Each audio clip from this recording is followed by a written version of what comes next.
Bayern Munich are champions of the FIFA Club World Cup after they beat Tigres of Mexico 1-0 in the final in Qatar. Benjamin Pavard, the goal in the 61st minute. There's some shouts of a handball on Robert Lewandowski in the immediate build-up to the play. For more, we welcome into the show Archie Rin-Tut. Let's start with the goal that decided this thing, Archie. What were they saying about it on the German telecast?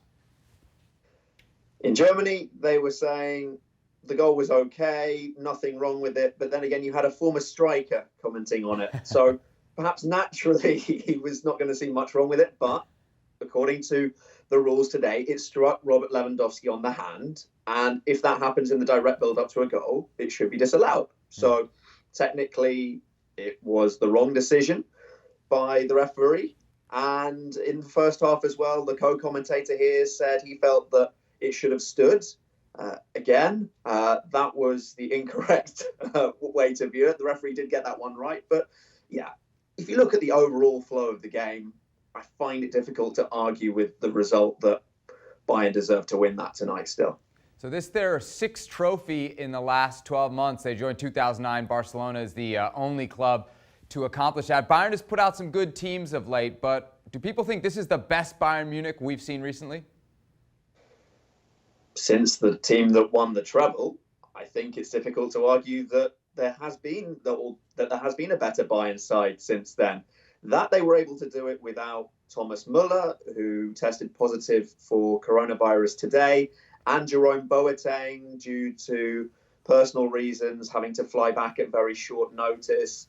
I think that it's an even more impressive achievement. This squad is having to deal with a lot right now, both emotionally and with the fact that they barely have time to train. They've played 47 games since football started up again after the initial corona lockdown last May. And if they want to get to the Champions League final again this season, they've got another 21 to go, including Bundesliga games. So I think that this is a real show of resilience from Bayern, given all that they're having to put up with right now. You talk about that. They'll have to be back to Bundesliga action on Monday. Any worries that this could catch up to this Bayern team?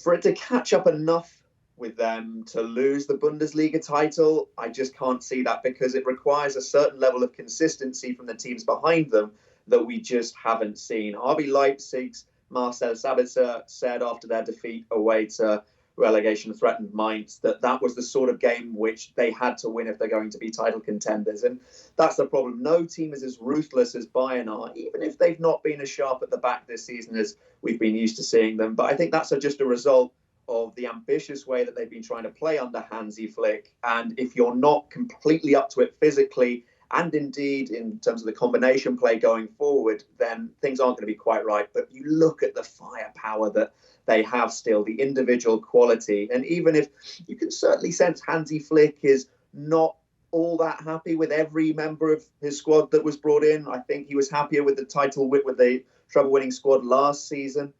I still think that Bayern are going to have enough here. Well, thank you very much for watching ESPN on YouTube. For more sports highlights and analysis, be sure to download the ESPN app. And for live streaming, premium content, and let's not forget as well, ESPN FC 7 days a week. Subscribe to ESPN Plus.